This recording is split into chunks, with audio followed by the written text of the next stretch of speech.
യേശു ക്രിസ്തു സുവിശേഷത്തിന്റെ ആരംഭം. ദൈവം ചരിത്രത്തെ നിയന്ത്രിക്കും. ദൈവം ജനതയെ നിയന്ത്രിക്കും. ദൈവം ലോകത്തെ നേർപാതയിലേക്ക് നയിക്കുന്നു.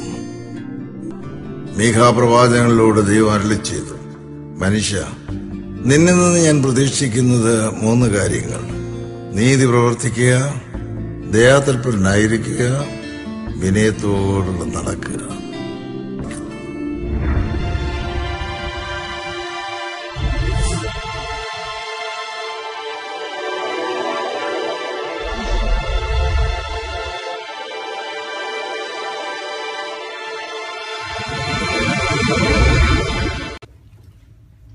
ദൈവനാമത്തിന് മഹത്വം ഉണ്ടാകട്ടെ.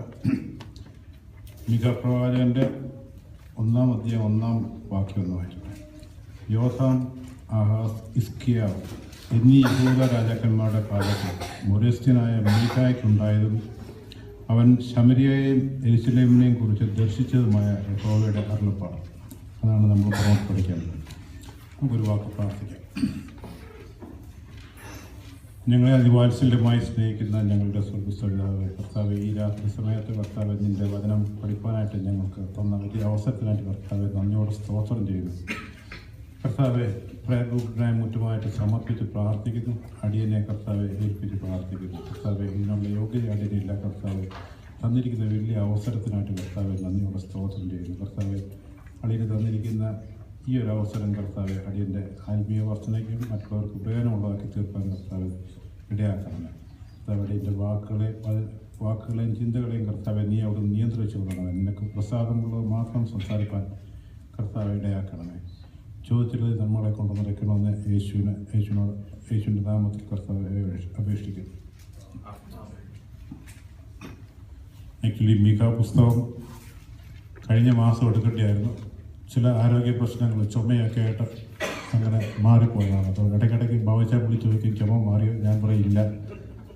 അപ്പം കഴിഞ്ഞ പ്രാവശ്യം പറഞ്ഞ് ഇനി ഏതായാലും ചുമയുണ്ടെങ്കിലും ഇല്ലെങ്കിലും വന്നെടുത്ത് അത് തീരട്ടെന്ന് പറഞ്ഞു. അപ്പം ഞാൻ ഇന്ന് ഉടുപ്പൊക്കെ ഇട്ടപ്പോഴാണ് മനസ്സിലായി ചുമയും മാറി, കുടവയറുമൊക്കെ തിരിച്ചു വന്നപ്പോൾ ആരോഗ്യം തിരിച്ചു വന്നെന്ന് തോന്നുന്നു. ദൈവത്തിന് സ്തോത്രം. നമ്മളിന്ന് പഠിക്കാൻ പോകുന്നത് മീഖാ പുസ്തകം. മീഖയുടെ പുസ്തകം വളരെ ചെറുതാണ്. 7 അധ്യായം മാത്രമുള്ള ഒരു ചെറിയ പുസ്തകം. മൈനർ പ്രോഫറ്റ്സിൽ ഒരു പ്രോഫറ്റാണ് മീഖാ. നമ്മൾ മറ്റ് പ്രോഫറ്റ്സിനെ കുറിച്ചൊക്കെ നമ്മൾ പഠിച്ചു തുടങ്ങി. കഴിഞ്ഞ പ്രാവശ്യം യെശയ്യാവിൻ്റെ പുസ്തകം ഡീറ്റെയിൽഡായിട്ട് എടുത്തു. അപ്പം അതേ കാലഘട്ടത്തിൽ താമസിച്ച ഒരാളാണ് മീഖാ. ചെറിയ പുസ്തകമാണെങ്കിലും വളരെ മെമ്മറബിളായിട്ടുള്ള 2 വേഴ്സ് ഇതിനകത്തുണ്ട്. അതുകൊണ്ട് തന്നെ ഈ മീഖാ പുസ്തകം മിക്കവാറും പുസ്തകമായിട്ട് പഠിച്ചില്ലെങ്കിലും അതിനകത്തെ വാക്യങ്ങൾ നിങ്ങൾക്കെല്ലാം അറിയാം. ഒന്ന് മെസ്സിയയുടെ പ്രൊഫസി, പിന്നെ ദയാതൽപരനായിട്ടിരിക്കുക എന്നുള്ള ഈ 2 വാക്യങ്ങൾ മിക്കവാറും എല്ലാവർക്കും അറിയാം. എന്നാൽ പുസ്തകം വായിച്ച് പഠിക്കുമ്പോൾ നമ്മൾ മീഖാ ആദ്യം തൊട്ട് അവസാനം വരെ വായിച്ച് നോക്കുകയാണെങ്കിൽ നമുക്ക് കാര്യമായിട്ട് ഒന്നും പിടികിട്ടുകയില്ല, അൺലെസ് നമ്മളതിൻ്റെ ബാക്ക്ഗ്രൗണ്ടും കാര്യങ്ങളൊക്കെ മനസ്സിലാക്കിയില്ലെങ്കിൽ. നമുക്കറിയാം ബൈബിളിൻ്റെ ഒരു പ്രത്യേകത എന്ന് പറയുന്നത് history and geography. That's only holy book teaching history and geography. മറ്റേതിനകത്തൊന്നും ചിന്തകളും വേർഡ്സ് ആൻഡ് തോട്ട്സ് മാത്രമാണ് മറ്റ് ഡിവൈൻ ബുക്സിനകത്ത്, ഹോളി ബുക്സിനകത്തുള്ളത്. ബൈബിളാണ് ഹിസ്റ്ററിയും ജോഗ്രഫിയും അതിനകത്ത് ഇൻക്ലൂഡ് ചെയ്തേക്കുന്നത്. അതിനകത്ത് ഹിസ്റ്ററിയുടെ ഒരു പ്രത്യേകത ചരിത്ര പുസ്തകം, ലോകത്തിൽ എഴുതിയേക്കുന്ന ഹിസ്റ്ററി ബുക്സിൻ്റെയൊക്കെ ഏതെങ്കിലും ഒരു തുടക്കം കാണും. എവിടെയെങ്കിലും ഒരു ഹിസ്റ്ററിയെ ബേസ് ചെയ്ത് ആ ഹിസ്റ്ററി ഡെപ്പിക്റ്റ് ചെയ്യുന്നത് അത് തീരുന്നിടം വരെയാണ്. ബൈബിൾ മാത്രമേ ഉള്ളൂ ചരിത്രത്തിന് മുമ്പോട്ടുള്ള ചരിത്രവും വരാനുള്ള ചരിത്രമാണ് എഴുതിയേക്കുന്നത്. That's only history book future എഴുതിയേക്കുന്ന ഒരു ഫ്യൂച്ചറും അതിൻ്റെ ക്രിയേഷൻ തൊട്ട് എഴുതിയേക്കുന്ന ഒരു ഹിസ്റ്ററി ബുക്ക്. എനിവേ, അതൊരു ആമുഖമായിട്ട് പറഞ്ഞതേ ഉള്ളൂ.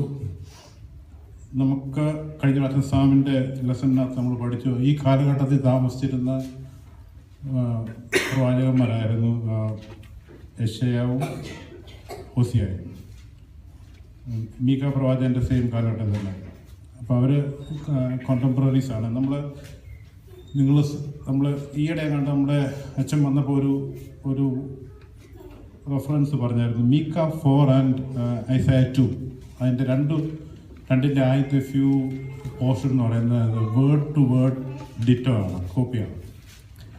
അത് നിങ്ങൾ വായിച്ച് നോക്കുകയാണെങ്കിൽ അറിയാം, ഒരു ചേഞ്ചും ഇല്ല, വേർഡ് ടു വേർഡ് കോപ്പിയാണ്. അത് എങ്ങനെ സംഭവിച്ചു നമുക്കറിയത്തില്ല. ഇവർ രണ്ടും ഒരേ സമയത്തുണ്ടായിരുന്നുകൊണ്ട് ഒരാളുടെ ബുക്ക് മറ്റേ കോപ്പി അടിച്ചാണോ തിരിച്ചാണോ അതോ വേറെ എവിടുന്നേലും കേട്ടാണോ എന്നറിയത്തില്ല. രണ്ടും ദൈവത്തിൽ നിന്ന് കിട്ടിയ അരുളപ്പാടെന്നാണ് നമ്മളിവിടെ പറയുന്നത്.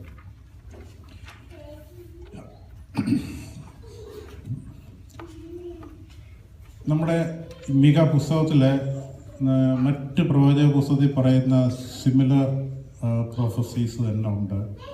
അതായത് അസിറിയൻ ഇൻവേഷൻ വരുന്നുണ്ട്, ബാബിലോണിയൻ ക്യാപ്റ്റിവിറ്റി വരുന്നുണ്ട്, എക്സൈൽ വരുന്നുണ്ട്, റിസ്റ്ററേഷൻ വരുന്നുണ്ട്. ഇതെല്ലാം മീക പുസ്തകത്തിലുണ്ട്. എന്നാൽ മെസ്സിയാനിക് പ്രൊഫസി ഉള്ള ഒരു ബുക്ക് എന്നുള്ള നിലയിൽ മീക പുസ്തകം വളരെ പ്രധാനപ്പെട്ടതാണ്. അപ്പോൾ അതുകൊണ്ടാണ് ഞാൻ പറഞ്ഞത് ഹിസ്റ്ററി ആൻഡ് ജോഗ്രഫിനകത്ത് ഇമ്പോർട്ടൻ്റ് ആണ്. ആ വേഴ്സസ് നമുക്ക് മനസ്സിലാക്കണമെങ്കിൽ അതിൻ്റെ ജോഗ്രഫിക്കൽ ബാക്ക്ഗ്രൗണ്ടും അതിൻ്റെ ഹിസ്റ്ററിക്കൽ ബാക്ക്ഗ്രൗണ്ടും അറിയാതെ നമ്മൾ ഈ ബുക്ക് വായിച്ചാൽ അത് മനസ്സിലാക്കില്ല. ഇനി നമുക്ക് അതിനകത്തൊരു ചെറിയൊരു വ്യൂ നമുക്കതിനകത്ത് നമ്മളിത് പ്ലാൻ ചെയ്തിട്ടുണ്ട്, അത് നമ്മൾ എടുക്കുന്നതായിരിക്കും. ആദ്യമേ നമുക്ക് ആ വേഴ്സസ് ഒന്ന് കാണാം. നമുക്ക് ഇതിനകത്ത് 2 ഇമ്പോർട്ടൻറ്റ് വേഴ്സ്, ഇത് രണ്ടും നിങ്ങൾ മറക്കരുത്. ഇത് മിക പ്രവാചകൻ പുസ്തകം എന്ന് പറയുമ്പോൾ ഇത് രണ്ടും ഓർത്തിരിക്കണം, നിങ്ങൾ മറക്കുകയല്ല. നമുക്കറിയാം, അത് ആ എല്ലാ ക്രിസ്മസ് കാരകളിലും നമുക്കുണ്ട്. മെസ്സിയയുടെ മിക പുസ്തകത്തിൻ്റെ വേഴ്സും കോട്ട് ചെയ്യും, യെശയ്യാവിൻ്റെ പുസ്തകവും കോട്ട് ചെയ്യും. അതുകൊണ്ട് നമ്മൾ ആ ഒരു പോർഷൻ നമ്മൾ ഓർത്തിരിക്കും. എന്നാൽ വേറൊരു വചനം കൂടെ നമുക്ക് ഇതിൻ്റെ കൂട്ടത്തിൽ കൊടുക്കാം.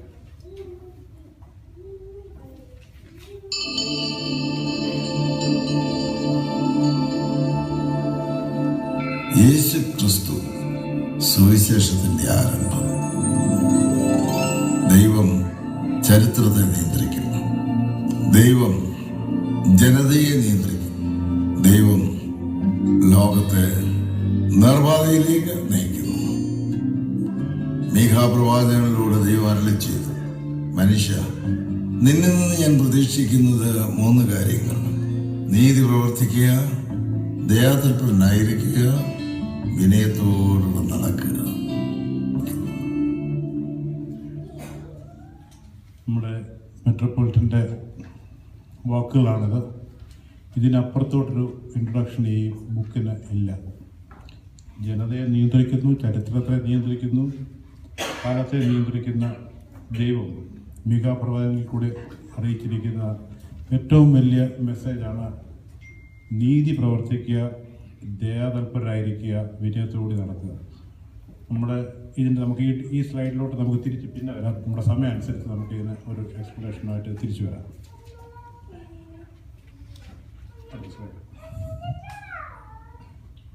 And you, O Bethlehem, in the land of Judah, are not least among the ruling cities of Judah.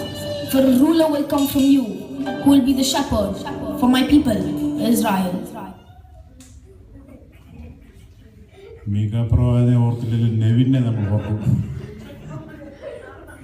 This is played second time. Last time you were not here. അപ്പോൾ ചിലപ്പോൾ ഇനി വരുന്ന വർഷങ്ങളിലെല്ലാം ഇത് കാണും.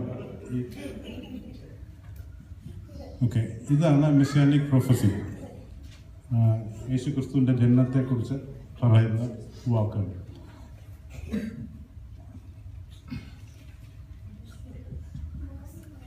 ബെത്ലഹേം എഫ്രാത്ത് ഏരിയയിലുള്ള ജനനത്തെക്കുറിച്ചാണ് പറയുന്നത്. 2 പോയിന്റ് ഞാൻ അതിൻ്റെ ബാക്കി നിങ്ങൾക്ക് അറിയാവുന്ന ഞാൻ എക്സ്പ്ലെയിൻ ചെയ്യുന്നില്ല. 2 പോയിന്റ് മാത്രം അതിനകത്ത് ഓർത്തിരിക്കാൻ വേണ്ടി പറയുകയാണ്. ഒന്ന്, ജീസസിൻ്റെ ബർത്ത് എവിടെ ആയിരുന്നു? ബെത്ലഹേം. അതിനും ആക്ച്വലി ജോസഫ് ആൻഡ് മേരി എവിടെ ആയിരുന്നു? നാസറത്തിലായിരുന്നു. നാസറത്തിൽ നിന്ന് അവർ ബെത്ലഹേമിൽ വന്നത് എന്തിനാണ്? ജസ്റ്റ് അവരുടെ പേരൊന്ന് രജിസ്റ്റർ ചെയ്യാൻ വേണ്ടി, അതിനുവേണ്ടി മാത്രം വന്ന. അങ്ങനെ അപ്പോൾ ആ സെൻസസ് ഒന്നും നടന്നില്ലായിരുന്നെങ്കിൽ ഈ പ്രൊഫസി ഫുൾഫിൽ ചെയ്യാൻ ഒക്കത്തില്ലായിരുന്നു. അപ്പം ദൈവം എങ്ങനെ പ്രവർത്തിച്ചു എന്ന് ആലോചിച്ചോണം. അവിടെ മൈലുകൾക്ക് 2000 മൈലുകൾക്ക് അപ്പുറത്തിരിക്കുന്ന റോമൻ എംപറർ ഡിക്രീ ചെയ്തേക്കുന്ന സെൻസസ് സിറിയയിൽ നിന്നുള്ള കുറീനസ് അത് ഇവിടെ ഇംപ്ലിമെൻ്റ് ചെയ്തപ്പോൾ ഇവർ നാസറത്തിൽ നിന്ന് ബെത്ലഹേമിൽ വന്നു. എന്തിനാണ് ബെത്ലഹേമിൽ വന്ന? ഇവരുടെ കുടുംബം എന്ന് പറയുന്നത് ദാവീദിൻ്റെ കുടുംബമാണ്. ദാവീദിൻ്റെ കുലത്തിലുള്ള അവരുടെ പേരിലാണ്, ആ വംശത്തിലാണ് ഇവരുടെ എൻറോൾ ചെയ്യേണ്ടത്, ഇവരുടെ പേര് എൻറോൾ ചെയ്യേണ്ടത്. അതിനാണ് അവർ ബെത്ലഹേമിൽ വന്നത്. ബെത്ലഹേമിൽ ജനിച്ച ഒരാളാണ് ദാവീദിൻ്റെ കുലം എന്ന് പറയുന്നത് ബെത്ലഹേമാണ്. ബെത്ലഹേം ചെറിയൊരു നഗരമാണെങ്കിലും ഈ ചരിത്രത്തിൽ വളരെ ഇമ്പോർട്ടൻ്റ് ആയിട്ടുള്ളൊരു സ്ഥലമാണ് ബെത്ലഹേം. ബെത്ലഹേമിന് വേറൊരു ഇമ്പോർട്ടൻസുണ്ട്, അറിയാൻ തോന്നുന്നുണ്ടോ? ജെറുസലേം ദേവാലയത്തിലുള്ള യാഗത്തിനുള്ള ആടുകളെ കൊടുക്കുന്നത് ബെത്ലഹേമിൽ നിന്നാണ്. അവിടെ വളർത്തി അവിടെ അവിടുത്തെ യാഗത്തിനുള്ള ആടിൻ്റെ പ്രത്യേകത എന്തുവാ? ഊനമില്ലാത്ത അൺബ്ലെമിഷ്ഡ് ലാമ്പാണ് വേണ്ടിയത്. അത് അവിടെ വളർത്തി അവിടെ നിന്നാണ് സപ്ലൈ ചെയ്യുന്നത്. അപ്പം ഊനമില്ലാത്ത ലാമ്പ് അവിടെ സപ്ലൈ ചെയ്തുകൊണ്ടിരിക്കുന്ന ബെത്ലഹേമിൽ ഊനമില്ലാത്ത യേശുക്രിസ്തുവിനെ കുരിശിലേക്ക്, ലാമ്പിൻ്റെ സ്ഥാനത്തേക്ക് ബെത്ലഹേമിൽ തന്നെയാണ് അവിടുന്ന് ഉത്ഭവിക്കുന്നത്. അപ്പം ബെത്ലഹേമിൻ്റെ ഇമ്പോർട്ടൻസ് അതാണ്. അത് ഓർത്തിരുന്നോണം. ദാവീദിൻ്റെ കുലമാണ് ഊനമില്ലാത്ത ആടിനെ സപ്ലൈ ചെയ്യുന്ന സ്ഥലം. മറ്റേ ആ ലൈൻ ഞാൻ ഹൈലൈറ്റ് ചെയ്തിരിക്കുന്നത് small among the clans of ജൂഡ. ജൂത എന്ന് പറയുന്നത് നമ്മൾ മനസ്സിലാക്കിയിരിക്കുന്നത് രാജകീയമായിട്ടുള്ള റോയൽ ലൈനാണ്. സ്മോൾ എമംഗ് ദ ക്ലാൻസ് എന്ന് പറയാൻ കാര്യമല്ല. ദാവീദിൻ്റെ ഹിസ്റ്ററി നോക്കുകയാണെങ്കിൽ ദാവീദിൻ്റെ ഗ്രേറ്റ് ഗ്രാൻഡ് മദർ ആരായിരുന്നു? റൂത്ത് ജൂ അല്ലായിരുന്നു. റൂത്ത് എവിടെ നിന്നുള്ള മൊവാബ്യ സ്ത്രീയായിരുന്നു. മൊവാബ്യ സ്ത്രീ യഹൂദനെ കല്യാണം കഴിച്ച് വന്നാണ്. നവമിയുടെ മോൻ ആദ്യം കല്യാണം കഴിക്കുന്നത് റൂത്തിനെയാണ്. അവിടെ വെച്ച് മൊവാബ്യ വെച്ച് അയാൾ മരിച്ചു പോകും. അതിന് തിരിച്ചിവിടെ വന്ന് ബോസിനെ കല്യാണം കഴിച്ച് ജ്യൂസിൻ്റെ പാരമ്പര്യം അനുസരിച്ച് മൊവാബ്യ പുരുഷന്മാരെ കുലത്തിലേക്ക് കൂട്ടാൻ പാടില്ല, ഈ ക്ലാനിലോട്ട് ചേർക്കാൻ പാടില്ല. അതിനൊരു റീസണുണ്ട്. പണ്ട് നമ്മൾ സംഖ്യാപുസ്തകം പഠിച്ചു ഇവർ ഡെസേർട്ടിൽ കൂടെ ട്രാവൽ ചെയ്ത് വരുമ്പോൾ അവരുടെ മൊവാബ്യ ലാൻഡിൽ വന്നപ്പോൾ മൊവാബ്യ പുരുഷന്മാർ ഇവർക്ക് ബ്രെഡ് ആൻഡ് വാട്ടർ കൊണ്ടു കൊടുത്തില്ല, അവരെ റിസീവ് ചെയ്തില്ല. അവർക്ക് പേടിയായിരുന്നു. കാരണം ഇവരെ ഏതെങ്കിലും സമയത്ത് ഇൻവൈഡ് ചെയ്യുമെന്നുണ്ട്, കൊടുത്തില്ല. അത് ആ സമയത്തുള്ള ഒരു കേസാണ് ഇവരെ ഇനി കൂട്ടാൻ പാടുന്നത്. അപ്പം അവരെ അവർക്ക് ആ സ്ഥാനം കൊടുത്തിട്ടില്ല. ഇനി അതൊരു ഇൻ്റർപ്രിട്ടേഷനാണ്. അവിടെ small among the clans of ജൂത വംശത്തിലുള്ളതാണ് ദാവീദിൻ്റെ ഗ്രേറ്റ് ഗ്രാൻഡ് മദറാണ് റൂത്ത്. ഓക്കെ, ഈ രണ്ട് വേഴ്സേ ഉള്ളൂ ഇതിനകത്ത്. ഹൈലൈറ്റ് ചെയ്യാൻ ഞാൻ എടുത്തേക്കുന്നത്. ഇതിനകത്ത് ഒരുപാട് പ്രൊഫസീസ് ഉണ്ട്. അതൊക്കെ നമ്മൾ വായിച്ച് നോക്കുമ്പോൾ മനസ്സിലാവും. പല കാര്യങ്ങളും നമുക്ക് റിലേറ്റ് ചെയ്യാൻ പ്രയാസമാണ്. കുറച്ചൊക്കെ റെഫറൻസ് ഞാൻ ഇതിനകത്ത് സമയം അനുസരിച്ച് തരാം. ഇന്ന് ഇച്ചിരി നേരത്തെ നിർത്തുക വേണം. ഇത് എൻ്റെ ഫാക്ട് ഷീറ്റ്സ് ആണ്. മീക്കയുടെ കാലഘട്ടം എന്ന് പറയുന്നത് 735 to 710. അത് പ്രൊഫസൈസ് ചെയ്ത കാലഘട്ടമാണ്. ജനിച്ച നാളുകളല്ല. 735 to 710. Contemporary prophets Isaiah and Hosea. Isaiah ജൂഡയിലും Hosea ഇസ്രായേലിലുമാണ് പ്രവചനങ്ങൾ നടത്തിക്കൊണ്ടിരുന്നത്.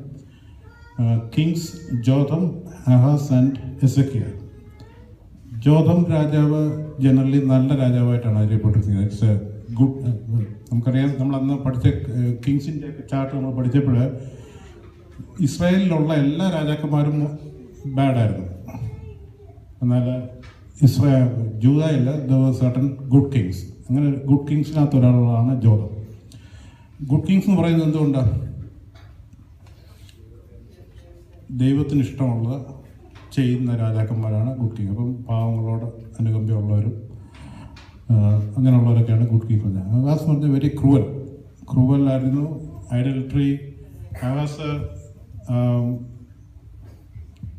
ഐഡൽട്രി വർഷിപ്പും എല്ലാം എൻകറേജ് ചെയ്തിരുന്നു. അതുപോലെ തന്നെ അസിറിയൻ കിങ് കുറേ ബാറ്റിലൊക്കെ വിൻ ചെയ്ത് കഴിഞ്ഞപ്പോഴത്തേക്ക് ആഹാസ് രാജാവ് അസിറിയൻ കിങ്ങിനെ പോയി കാണുകയും ഇത്രയും ബാറ്റിൽ വിൻ ചെയ്തപ്പം പുള്ളി വിചാരിച്ചു അസിറിയൻ രാജാവിൻ്റെ കിങ് ദൈവമാണ്, വലിയ ദൈവം എന്ന് വിചാരിച്ചു. പുള്ളി അവിടുന്ന് അവരുടെ ഹൈ പ്ലേസസും അവരുടെ വർഷിപ്പ് ഐഡൽസും എല്ലാം ജെറുസലേം ടെമ്പിൾ കൊണ്ടുവന്ന് ഇൻസ്റ്റാൾ ചെയ്യുകയും അവിടെ വർഷിപ്പ് കൊടുക്കുകയും ചെയ്തു. അത് ദൈവത്തിന് വളരെ അനിഷ്ടമായിരുന്നു. അതുപോലെ തന്നെ വളരെ ക്രൂവലായിരുന്നു. ക്രൂവൽ എന്ന് പറയുമ്പോഴത്തേക്ക് പാവങ്ങളൊട്ടും ഫാമിംഗ് കമ്മ്യൂണിറ്റിയാണല്ലോ അവിടെ ചുറ്റുമുള്ള, അവരുടെ ഡെറ്റ്സ് കളക്ട് ചെയ്യാനും ഒക്കെ ഉള്ള കാര്യത്തിൽ വളരെ ക്രൂവൽ ഇൻവോൾവ്മെൻറ്റ്.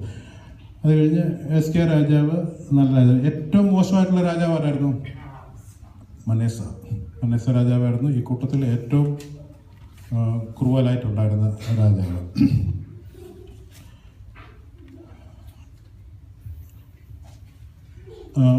മിഖ ജനിച്ച സ്ഥലം മൊറസത്ത് എന്ന് പറയുന്ന ഒരു സ്ഥലം നിയർ ഗാത്ത്, ഫിലിസ്റ്റീൻസിൻ്റെ സ്ഥലം. അതിൻ്റെ ക്ലോസപ്പ് പ്ലേസ് ആയിരുന്നു ഗാത്ത് എന്ന് പറയുന്നത്. നമുക്കിവിടെ ഈ ചാട്ടിനകത്തറിയാം Galilee, sea of Galilee, dead sea, അതിനെ കണക്ട് ചെയ്യുന്നതാണ് ജോർഡൻ റിവർ. ജോർഡൻ റിവറിൻ്റെ വെസ്റ്റ് സൈഡിലാണ് ഇസ്രായേൽ കിടക്കുന്നത്. ഈ സൈഡിലോട്ടാണ് Iraq and all those places. Ammon എന്ന് പറയുന്നത് ഇപ്പോഴത്തെ ജോർഡൻ, സിറിയ അല്ല, ഡെമസ്കസ് എന്നൊക്കെ പറയുന്ന ഈ ഏരിയ വരും. എനിവേ നമ്മുടെ ബൈബിളിലെ ഇമ്പോർട്ടൻറ്റ് പ്ലേസ് ആണ് Galilee, sea of Galilee and Dead Sea and Jordan river. Sea of Galilee അടുത്താണ് ടൗൺ ഗലീലി ഉള്ളത്. യേശുക്രിസ്തുവിൻ്റെ പ്രവർത്തനം മുഴുവനും ഗലീലിയിലായിരുന്നു ആദ്യമേ, പിന്നാണ് ജെറുസലേമിലേക്ക് വരുന്നത്. Galilee to Jerusalem around 100 kilometres, 110 kilometres. അതിൻ്റെ ഇടയ്ക്കുള്ള മിഡ് വേ ഈസ് സമേറിയ. സമേറിയയുടെ ഇമ്പോർട്ടൻസ് എന്തുവാ? ജെറുസലേമിൻ്റെ ക്യാപിറ്റൽ, ഇസ്രായേലിൻ്റെ ക്യാപിറ്റൽ. ജൂദയുടെ ക്യാപിറ്റലാണ് ജെറുസലേം. ഇപ്പം മൊറഷത്ത് എന്ന് പറയുന്ന സ്ഥലം ഏതാണ്ട് ഈ ഏരിയയിലായിട്ട് വരും. ഈ സൈഡിലായിരുന്നു പ്ലെയിൻ ഓഫ് ഷാരൻ. നമ്മൾ ഇതിൻ്റെ ചാർട്ട് നമ്മൾ അതിൻ്റെ അടുത്ത് വരുന്നതാണ്.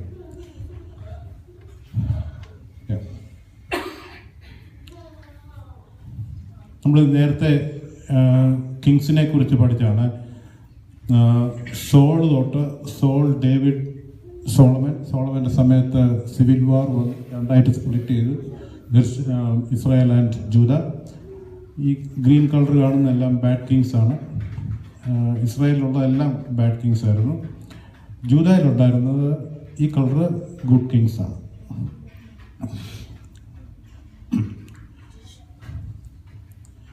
മീഖ വർക്ക് ചെയ്ത സമയം ആഹാസ് രാജാവിൻ്റെയും SK രാജാവിൻ്റെയും ടൈമിലായിരുന്നു. SK രാജാവ് ഗുഡ് കിങ് ആയിരുന്നു. ഈ SK രാജാവ് വന്നു കഴിഞ്ഞപ്പോഴത്തേക്ക് ഈ ജെറുസലേം ടെമ്പിളിനകത്ത് ക്രിയേറ്റ് ചെയ്ത കംപ്ലീറ്റ് ഈ സാധനങ്ങളൊക്കെ, ഹൈ പ്ലേസസും വർഷിപ്പ്, അവിടെ നിന്ന് കൊണ്ടുവന്ന ഓൾട്ടറും എല്ലാം ഡിസ്ട്രോയ് ചെയ്യുകയും ഒരുപാട് കാര്യങ്ങൾ റിസ്റ്റോർ ചെയ്യുകയും ദൈവത്തിന് ഇഷ്ടമുള്ള കാര്യങ്ങൾ ചെയ്യുകയും ചെയ്ത രാജാവായിരുന്നു. എന്നാൽ മീഖയുടെ ജീവിതക്രമം എന്ന് പറയുന്നത് ജോതമിൻ്റെ സമയം തൊട്ടുണ്ട്. പ്രൊഫസി സ്റ്റാർട്ട് ചെയ്തത് ആക്ച്വലി ഈ സമയം തൊട്ടാണ്. ഈ ചാർട്ട് നിങ്ങൾക്ക് അറിയാവുന്നല്ലോ, അടുത്ത് സ്കിപ്പ് ചെയ്തു.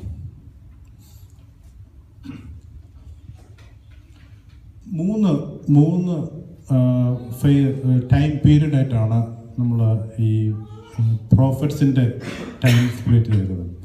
ഒന്ന് പ്രീ എക്സൈൽ എന്ന് പറയുമ്പോൾ ബാബിലോണിയൻ ക്യാപ്റ്റിവിറ്റിക്ക് മുമ്പ് ഉണ്ടായിരുന്ന ടൈം. എക്സൈൽ ടൈം 70 years വരെ ബാബിലോണിയൻ ക്യാപ്റ്റിവിറ്റിയിലായിരുന്നു ജൂദ.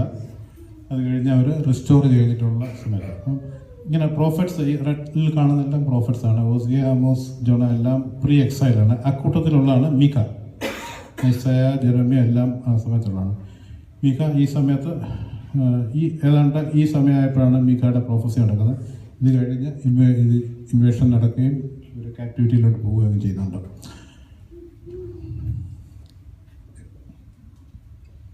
ഓക്കെ, ഇത് നമ്മൾ ഇതുവരെ ഡിസ്കസ് ചെയ്യാത്ത ഒരു ചാർട്ടാണ്, ഒരു പുതിയ ചാർട്ടാണ് ഇത്. നമ്മൾ ഒരു ഇസ്രായേലിൻ്റെ ഒരു മാപ്പ്, ഒരു റിലീഫ് മാപ്പ് എടുത്തിട്ട് അതിനെ ക്രോസായിട്ട് കട്ട് ചെയ്യുകയാണെങ്കിൽ, ഒരു നൈഫ് ഒരു ക്രോസായിട്ട് കട്ട്, ആ ക്രോസ് സെക്ഷനായി കാണിക്കുന്നത്. അതിൻ്റെ 3D വേർഷൻ ആണെങ്കിൽ ഇത് പുറമോട്ട് ഇതിൻ്റെ കാണായിരുന്നു. പക്ഷേ ഇത് ഒരു സിംഗിൾ പെയിൻ വേർഷനാണ് ഇത് വന്നേക്കുന്നത്. ഈ ഡെഡ് സീക്കും മെഡിറ്ററേനിയനും ഇടയ്ക്കുള്ള ഒരു ചെറിയ സ്ട്രിപ്പാണ് ഇസ്രായേൽ എന്ന് പറയുന്നത്. നിങ്ങൾക്കറിയാമല്ലോ, അത് മെഡിറ്ററേനിയൻ സീ, ഡെഡ് സീ. ഈ ഡെഡ് സീയുടെ ലെവലെന്ന് പറയുന്നത് മെഡിറ്ററേനിയൻ സീയേക്കാളും താണതാണ്, ഒരുപാട് താണാണ്. ഇപ്പോഴതിൻ്റെ ലെവൽ കുറയുന്നതാണ് പറയുന്നത്. അതിനകത്ത് സിങ്ക് ഹോൾസ് ഒക്കെ ഉണ്ടെന്ന് പറയുന്നു. ഒരു സമയത്ത് ഇവിടുന്ന് ഒരു ടണൽ ക്രിയേറ്റ് ചെയ്ത് ഇതിനെ ഫില്ല് ചെയ്യാനൊക്കെ പ്ലാൻ ചെയ്തായിരുന്നു. 19th century, late 19th century start ചെയ്തായിരുന്നു. പക്ഷേ അത് എക്കണോമിക് റീസൺ കൊണ്ട് അത് വർക്ക് ചെയ്തില്ല. അത് കഴിഞ്ഞിട്ട് 1960 അത് റിവൈവ് ചെയ്തു. പിന്നെ അത് ഇപ്പോഴും പെൻഡിങ്ങിലാണ് ആ ഒരു പ്രോജക്റ്റ്. അതിന് പാരലായിട്ട് റെഡ് സീ, ഈ സൈഡിൽ നിന്ന് റെഡ് സീ കണക്ട് ചെയ്യാൻ ഇപ്പോഴും ട്രൈ ചെയ്യുന്നു. ഇനിവേ ദാറ്റ് ഈസ് ഡിഫറെൻറ്റ് തിങ്. ഇവിടെ ഇത് മനസ്സിലാക്കേണ്ട ഒരു ആവശ്യം, 3 റീജിയൻസ് ഉണ്ട്. ഒന്ന് ഈ മെഡിറ്ററേനിയൻ സീയിൽ കിടക്കുന്ന ഈ കാണുന്ന പ്ലെയിൻസ്, അത് കഴിഞ്ഞിട്ട് ഈ കാണുന്ന ചെറിയ mountains, low hills, and this is high mountain, Jerusalem ടെമ്പിളൊക്കെ ഉള്ള മൗണ്ടൻ. ഈ കാണുന്ന പ്ലെയിൻസ് എന്ന് പറയുന്ന ഷാരോൺ പ്ലെയിൻസ്. ഇത് ഈ സെക്ഷൻ ഇങ്ങനെ നേരെ മേലോട്ട് നോർത്തിലോട്ട് ഇങ്ങനെ പോകുന്ന ഷാരോൺ, നമ്മൾ നേരത്തെ ഒരു മാപ്പിനകത്ത് കണ്ടായിരുന്നു, പ്ലെയിൻസ് ഓഫ് ഷാരോൺ എന്ന് പറയും. അത് മേലോട്ട് പോകുന്നതാണ്. ഈ ഒരു പോർഷനിൽ ഒരു സാൻഡ് ഡ്യൂൺ സ്ട്രക്ചറാണ് അവിടുന്ന് വരുന്നത്. അവിടെ കാണാൻ ടെലവീവ് ഒക്കെ വന്നേക്കുന്നത്, അവിടെ തന്നെ വന്നേക്കുന്നത്.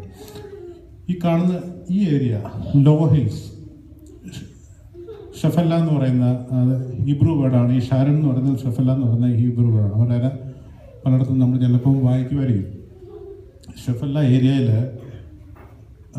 ആ ഏരിയയിലാണ് ഈ മോർസെറ്റ് ഗ്രാമം എന്ന് പറയുന്നത്. അവിടെയാണ് മീഖ ജനിച്ചതും പ്രവർത്തിച്ചതും ഒക്കെ ഈ ഷെഫല്ല ഏരിയയിലാണ്. ഇതൊരു വലിയൊരു ഏരിയയാണ്. സീ ലെവലിൽ നിന്നൊരു 1000 feet ഹൈറ്റിലാണ് ഈ ഷെഫല്ല തന്നെ നിൽക്കുന്നത്. അവിടുന്ന് ഒരുപാട് ഹൈറ്റിലാണ് ഈ ജെറുസലേം നിൽക്കുന്നത്. മൗണ്ടൻസ് ഓഫ് ജൂഡ എന്ന് പറയുന്നത് it's a tall mountain, mount Olive. അതിനകത്ത് ഒരു ഹോളോയ്ക്കകത്താണ് ജെറുസലേം ടെമ്പിൾ നിൽക്കുന്നത്. അതിന് ചുറ്റും മൗണ്ടൻസ് ആണ്.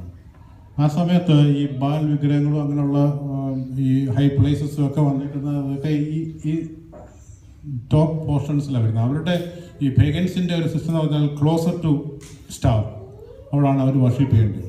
അപ്പോൾ അവർ അങ്ങനെയാണ്. നല്ല ജെറുസലേം വന്നേക്കുന്നത് ഇവിടുന്നാണ്. ഇവിടുന്ന് അവരുടെ ടെമ്പിളിൽ നോക്കുമ്പോൾ മൗണ്ടൻസും കാണും, സ്റ്റാർസും കാണും. അതാണ് ജെറുസലേം എന്ന് പറയുന്നത്. ജെറുസലേമിൽ നിന്നൊരു 10 minutes ഇങ്ങോട്ട് പോയി കഴിഞ്ഞാൽ പിന്നെ that is A wilderness, very steep place, steep wilderness. ആ സ്ഥലത്തിൻ്റെ പിക്ചർ ആക്ച്വലി എൻ്റെ ഉണ്ട്. വെരി കണ്ടു കഴിഞ്ഞാൽ നമുക്കറിയാം എന്തുമാത്രം പ്രയാസമുള്ള ഒരു ടെറൈനാണ്, വെരി സ്റ്റീപ്പ്. അവിടെയാണ് യേശുക്രിസ്തുവിൻ്റെ ടെംപ്റ്റേഷനൊക്കെ നടന്നേക്കുന്നത്. അതൊരു ഡെഡ് പ്ലേസ്. അവിടോട്ട് മഴയില്ല, അവിടൊന്നും വരത്തില്ല. ഈ ക്ലൗഡിൻ്റെ പിക്ചർ കാണിച്ചേക്കുന്നത് ഇവിടെ കൊണ്ടേ ഉള്ളൂ. മഴ ഇത് കഴിഞ്ഞിട്ട് ഇവിടുന്ന് അങ്ങോട്ടുള്ള സ്ഥലങ്ങളിൽ ഈ വെച്ചിലും ഇവിടുന്നേ ഉള്ളൂ. ഇങ്ങോട്ട് മഴയില്ല. അതുകൊണ്ട് ഡെഡ് സീലും ഒക്കെ ഫ്രഷ് വാട്ടർ റിപ്ലനിഷ് ചെയ്യാൻ വരുന്നത്. ഈ റിവറിൽ നിന്നൊക്കെയുള്ള സ്ട്രീംസ് മാത്രമേ അതിനകത്ത് ഒന്ന് വീഴുന്നുള്ളൂ. ഓക്കെ, ഇതിനകത്ത് നമ്മുടെ സ്റ്റഡിക്കകത്ത് ഈ ഏരിയ ആണ് മീഖയുടെ പ്രവർത്തന ഏരിയ. സാംസണൊക്കെ താമസിക്കുന്ന സ്ഥലമാണ് മീഖ. ഫിലിസ്റ്റൈൻസ് താമസിക്കുന്ന സ്ഥലമാണ് ഗാത്തിൻ്റെ ഏരിയയൊക്കെ. അപ്പം ഇസ്രായേലുമായിട്ടുള്ള ജൂതയുമായിട്ടുള്ള ഫൈറ്റ് നടക്കുന്നത് ഇവിടുന്ന് ഇങ്ങോട്ട് അറ്റാക്ക് ചെയ്യും. ഈ ഫൈറ്റുകൾ പലതും ഈ ഏരിയയിലാണ് നടക്കുന്നത്. അപ്പോൾ അത് ഒരുപാട് ടർബുലൻ്റായിട്ടുള്ള ഒരു സ്ഥലമായിരുന്നു. ഒരുപാട് ഫൈറ്റും കാര്യങ്ങളും എല്ലാം നടക്കുന്നത്. It's A farming place.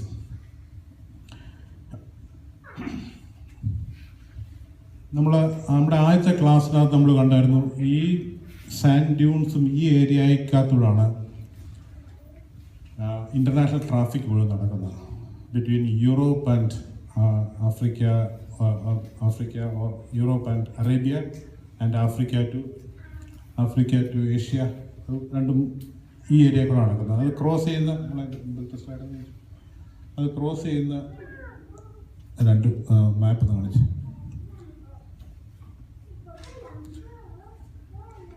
Map okay. Place of Haran നമ്മൾ ഈ ക്രോസ് സെക്ഷൻ എടുത്തേക്കുന്നത്.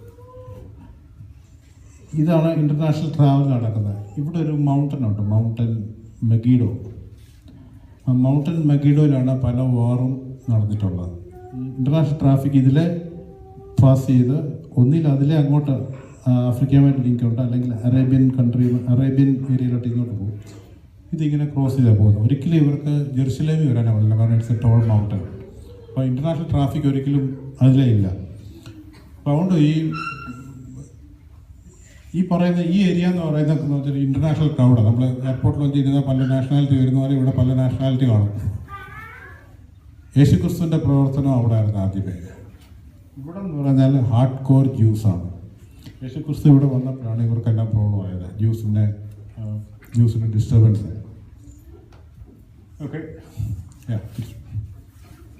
അപ്പം മഗീഡോ എന്ന് പറയുന്ന മൗണ്ടൻ നമ്മുടെ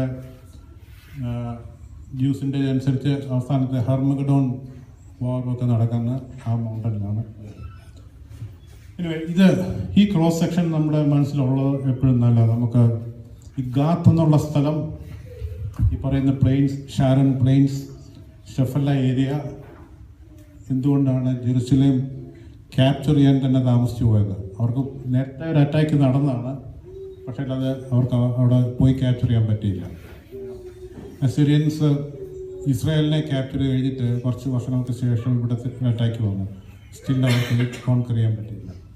അപ്പം ഈ ഒരു ടെറൈൻ്റെ സ്പെഷ്യാലിറ്റിയാണ് അവർക്ക് protection കൊടുത്തുകൊണ്ടിരുന്നത്.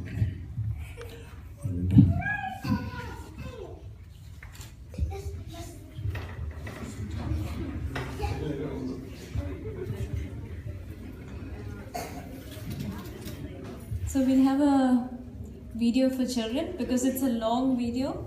We have split it into 2 halves. So you'll see the first half right now. So pay attention. In the end, there will be questions. So pay attention from the very beginning.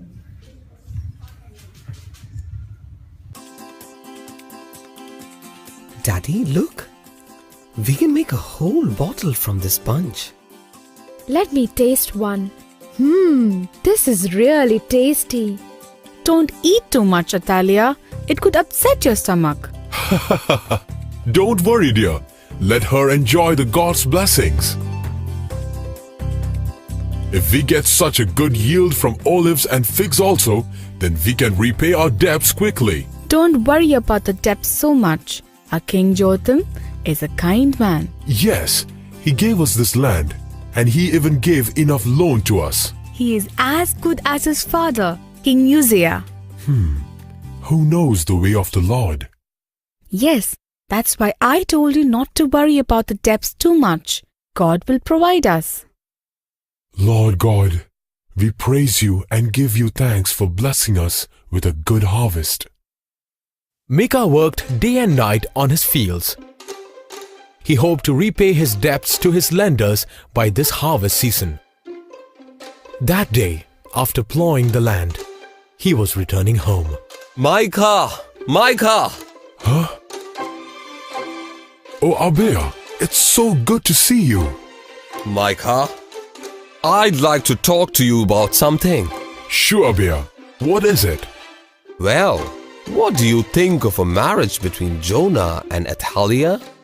Jonah likes her very much, you know. That's a wonderful idea.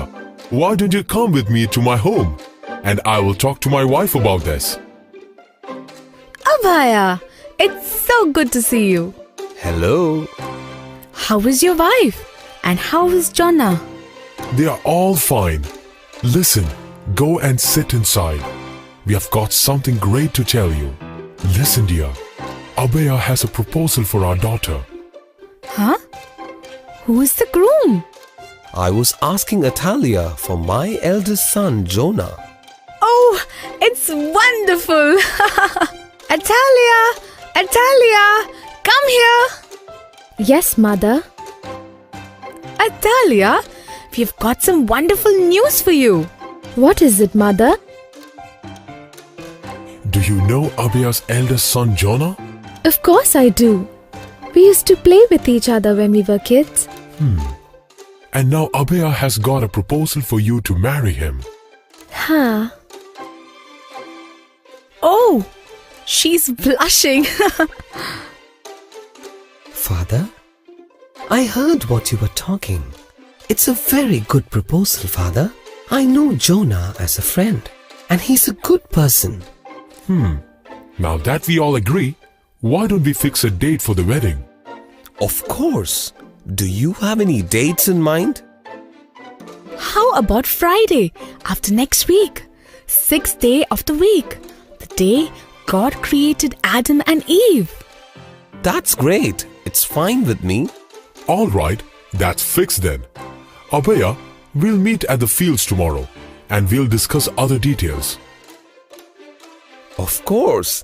Let's meet at the field tomorrow. I leave now. Father! Father! What is it, son? Our king,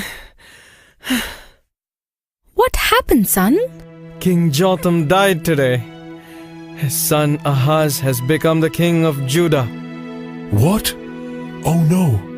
King Jotham was a kind man. I wonder how our new king is going to be. He's so young and reckless.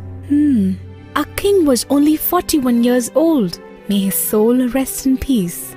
Micah, it's getting late for me. I must leave now. We'll meet tomorrow at the fields. Sure, Abiya. See you tomorrow. And as they had planned, Jonah and Athalia was about to get married that day. Children, remember to keep the promise you make today. Athalia, daughter of Micah, I promise to marry you according to the law of Moses. What is that sound? It's the sound of drums. It's the king's messenger. Listen, everybody! These are the orders of King Ahaz. Syria and Israel have joined forces against Judah.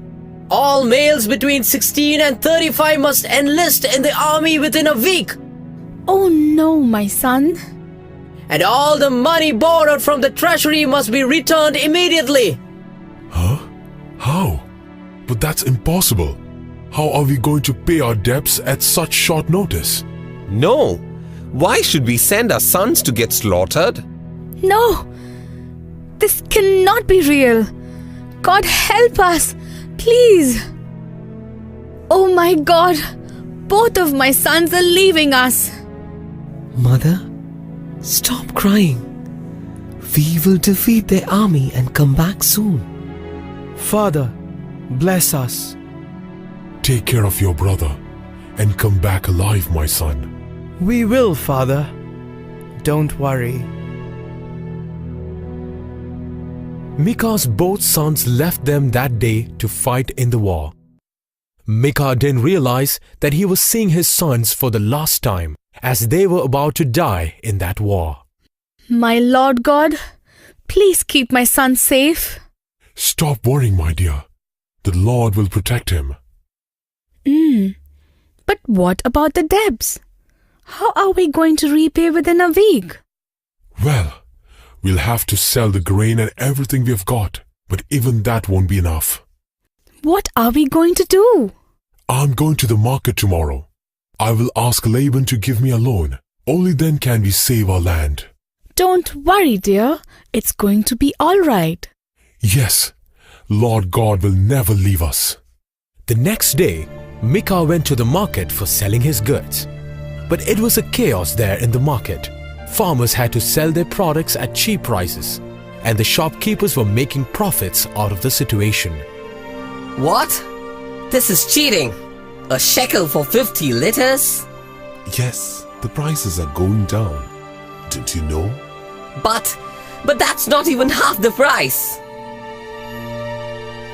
Listen, if you want to sell, then this is the price. If you don't like it, then you may go elsewhere. But please, I've had to work so hard to produce this. That's none of my concern. Now move aside. Let the next person come. Hello, Laban. Micah, my friend, what brings you here? Laban, I'm here to sell my goods, and I also want to borrow some money. No problem. Show me what you have.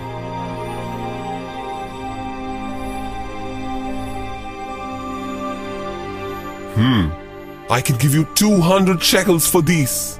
What? 200 shekels? That's not even half the price.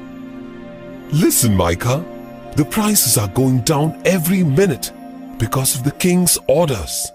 Every farmer is desperate to sell their produce. But... You may check the prices with other shopkeepers here in the market. Nobody will be willing to give you as much as I have offered. All right, I'll take it. I have no other choice. Here is the money.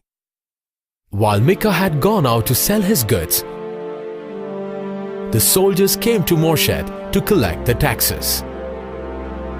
Help! Help! Give us the money or give me your bangles. What? What is happening? Isn't that Micah's house? Yes, it is. What is going on? We have come to collect the taxes. Have you got the money ready? No, but my husband has gone to the market for selling our goods. We will pay back the money as soon as he comes back. No? The deadline was yesterday. You need to pay now or give us your ornaments. How dare you talk to us like that? Go away. I'm not giving you anything. Let my husband come back and then we'll pay. Mother, stop it. Leave me. Stop there, you.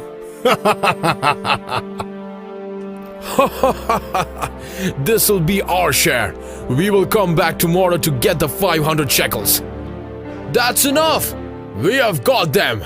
You can leave the boy now. Mother, are you all right? No, we lost everything. Oh God, why?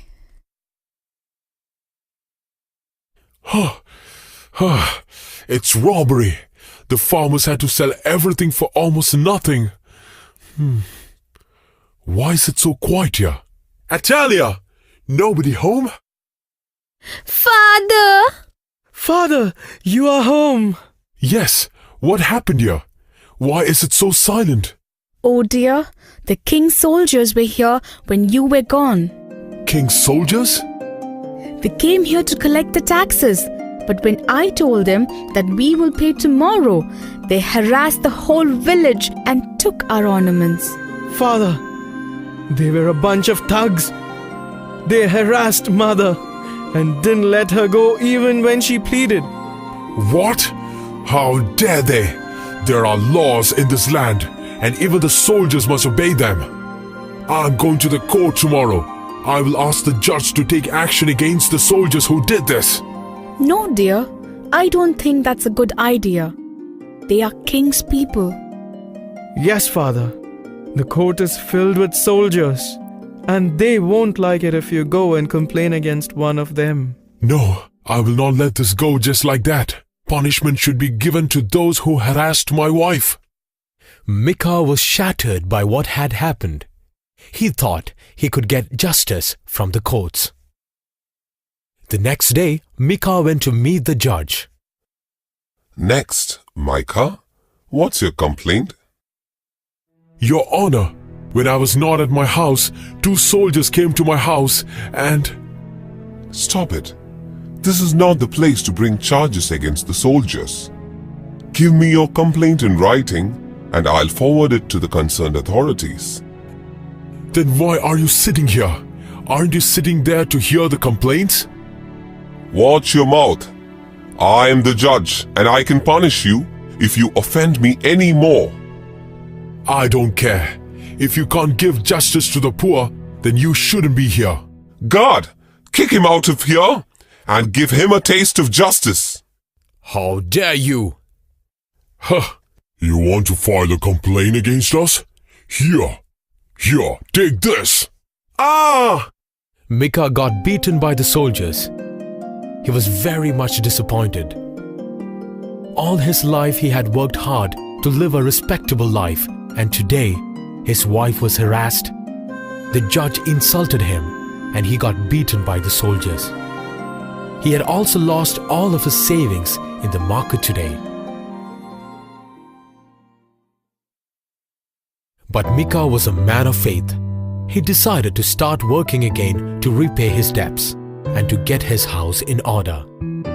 But one day, when Micah had gone to the nearby town, an army of soldiers came to his fields.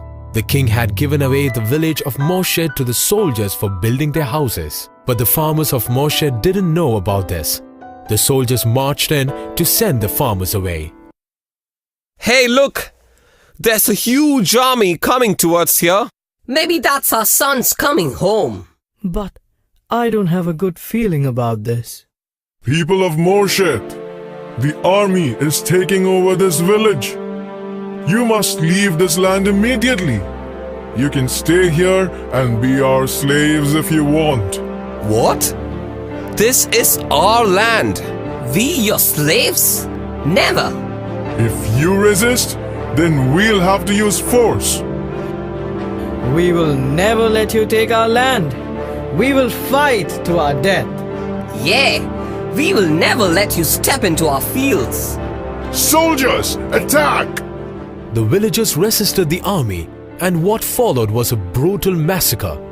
Most of the villagers were killed and their houses were burned down. When Micah returned, all that was left of his family and his house was ashes. No! Oh God, those 50 soldiers killed my wife, my son, my daughter. What am I going to do? Where is the Holy One of Israel? Where is the God who came down to free us from Egypt? Don't you have the eyes to see the fields soaked in blood of the farmers? Enough. I can't go on anymore. I'm going to join my family. Micah. Huh? Who are you? I am God, whom you challenged.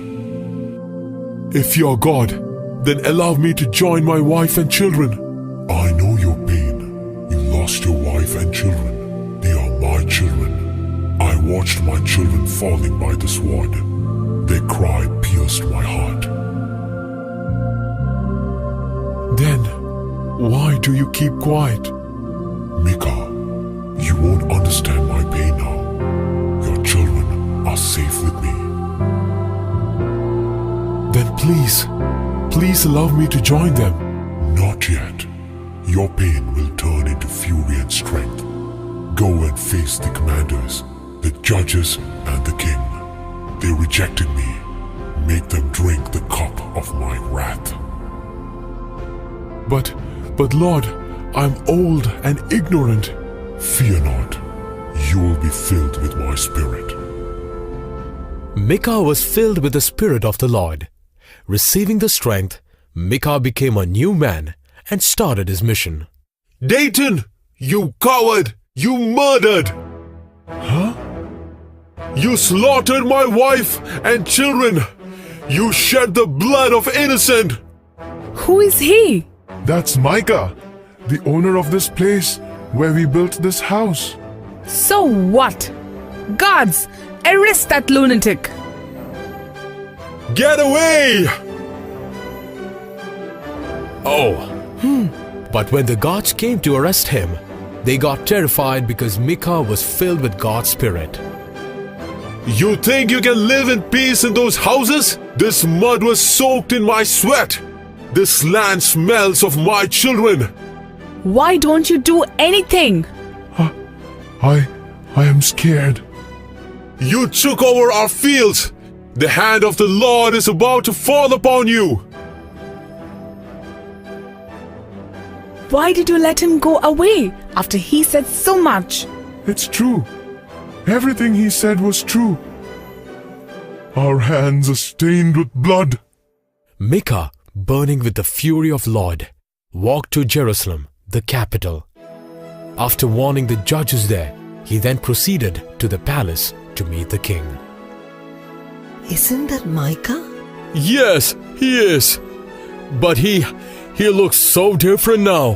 Hey, did you hear that he terrorized the commander Dathan this morning?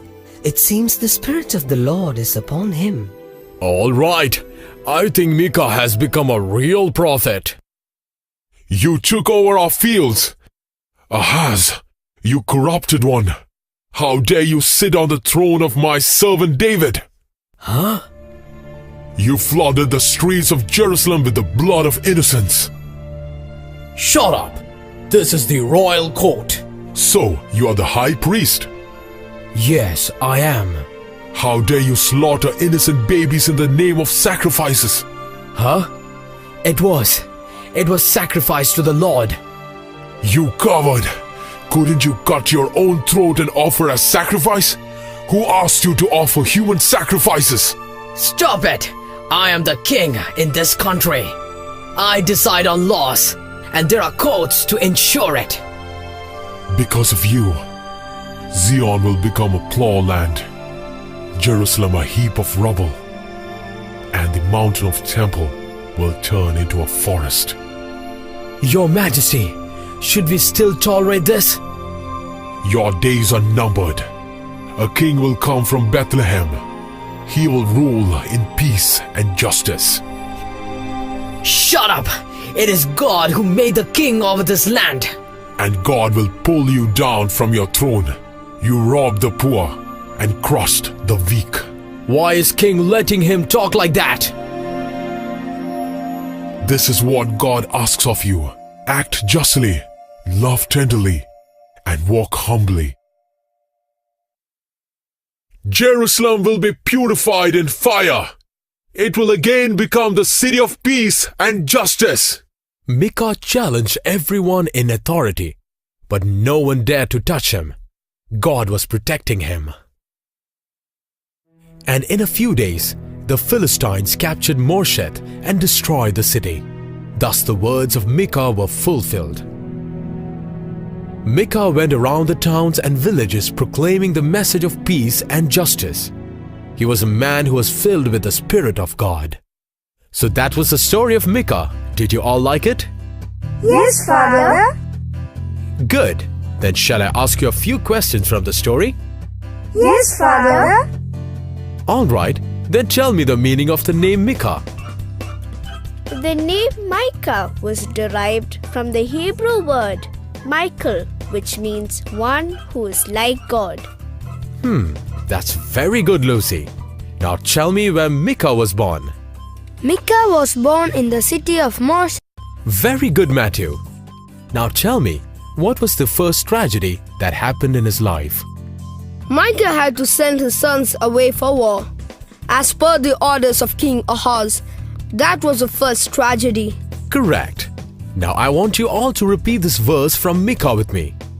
Yes, Father. Act justly. Act justly. Love tenderly. Love tenderly. And walk humbly with your God. And walk humbly with your God. Now let's say that together. Act justly. Love tenderly. And walk humbly with your God. That's very good. Now let us move on to the next slide, that is about the outline of Micah. Classified into three sections: sins and punishment, messianic prophecy, justice and mercy. Chapter 1 to 3 is mostly talking about the sins and then the punishment given to the people and the place എന്ന് പറയുമ്പോൾ ഇസ്രായേലൈറ്റ്സിനും ജൂഡായ്ക്കുമുള്ള ജനറലായിട്ടുള്ള actually Micah ജൂഡയുടെ prophet ആണെങ്കിൽ he prophesies for Israel also. The reason is during his early days when Jotham king was ruling and the Israelites were still there, he witnessed the invasion of Israel. Anyway, he actually prophesied both the nations. And messianic prophecy need no explanation. It is about Jesus' birth. നമ്മൾ പറഞ്ഞു, നമ്മൾ നേരത്തെ കണ്ട key വേഴ്സാണ് അതിൻ്റെ basis എന്ന് പറയുന്നത്. Actually, it talks about the kingdom and the king. And the kingdom is explained in Micah 4. That is after the Babylonian invasion, they come back and restore. The king is the Messiah. And justice and mercy will go in detail a little bit. And this is a Micah 4:3. I'm not going to explain all these things. You can, I'll send you the slides. You can read those chapters. I'll just touch certain words only. Micah 4:3. അതിനകത്ത് പറയുന്നത് ഒന്ന് വായിക്കാൻ പറയല്ലോ. 4:3.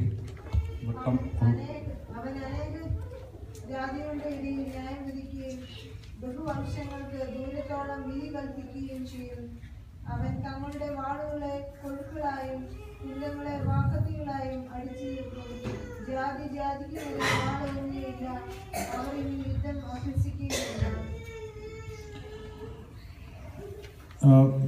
Kingdom വന്നു കഴിയുമ്പോൾ ഉള്ള കാര്യങ്ങളായി പറയുന്നത്. They shall beat their swords into plowshares and the spears into pruning hooks. വാളുകളെ കൊഴുക്കളായിട്ട്, എനിക്കൊരു കൊഴുക്കൾ എന്ന് പറഞ്ഞാൽ കലപ്പയാണെന്ന് തോന്നുന്നു, കലപ്പയുടെ താഴത്തെ പോർഷൻ. അപ്പോൾ വാളിനെ അതിനെ അടിച്ച് കൺവേർട്ട് ചെയ്ത് കൊഴുക്കളായിട്ട് മാറ്റും. അതിൻ്റെ ഒരു സ്റ്റാച്യു UN ഹെഡ്ക്വാർട്ടേഴ്സിൽ ന്യൂയോർക്കിൽ ഈ വേഴ്സ് ഇവിടെ എൻഗ്രേവ് ചെയ്തിട്ടുണ്ട്. ഈ സ്റ്റോണിൽ എൻഗ്രേവ് ചെയ്ത് വെച്ചിട്ടുണ്ട്. ഈ Micah 4:3 ആണ് അവിടെ എൻഗ്രേവ് ചെയ്തേക്കുന്നത്. പെർമനൻ്റായിട്ട് സമാധാനം വരും, ഇനി ജാതികൾ തമ്മിൽ യുദ്ധം ഉണ്ടാകുകയില്ല, നിത്യമായൊരു സമാധാനം വരുമെന്നുള്ളതാണ് അവിടെ പറഞ്ഞേക്കുന്നത്.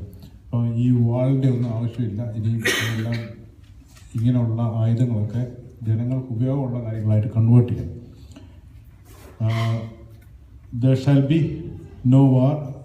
ആയുധാഭ്യാസവും ഇനി അവർ ചെയ്യേണ്ടി വരികയില്ല. ഇത് UN ഹെഡ്ക്വാർട്ടേഴ്സിന് മുമ്പിലുള്ള ഒരു സ്റ്റാച്യു ആണ്. ഇതിനെക്കുറിച്ചൊന്ന് ജനറലായിട്ടൊന്ന് പറയാം. ഈ ഔട്ട്ലൈന് എന്ന് പറയാം. ഇത് വായിച്ച കൂട്ടത്തിൽ ഒരു ഇൻട്രസ്റ്റിംഗ് ഫാക്റ്റ് നിങ്ങൾ ജസ്റ്റ് ഒന്ന് നോക്കിയാൽ മതി. പിന്നെ എപ്പോഴേലും UN പ്രെയർ റൂമുണ്ട്, അറിയാം നിങ്ങൾ. UN പ്രെയർ റൂമുണ്ട്. ആ പ്രെയർ റൂം എല്ലാവർക്കും വേണ്ടി പറ്റുള്ളൂ. നിങ്ങൾ യൂട്യൂബിലൊന്ന് സെർച്ച് ചെയ്തതൊന്ന് നോക്കണം, UN prayer room. Okay, anyway നമ്മുടെ വിഷയം അതല്ല. First one, sins and punishments. എന്തുമായിരുന്നു ഇവിടെ സിൻസ്? നമ്മൾ കുറേ ഒരു സ്ലൈഡിനകത്ത് വരുന്നുണ്ട്, ആ സ്ലൈഡിനകത്ത് കാണിക്കുന്നുണ്ട് ഈ ജനതയുടെ സിൻസ് ആൻഡ് അവർക്കുള്ള പണിഷ്മെൻറ്റ്.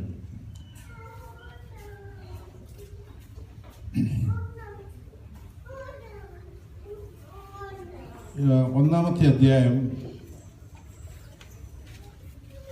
ചാപ്റ്റർ 1:10 ഒന്ന് വായിക്കാം. 10 മാത്രം ഒന്ന് വായിച്ച് തുടങ്ങിയാൽ മതി.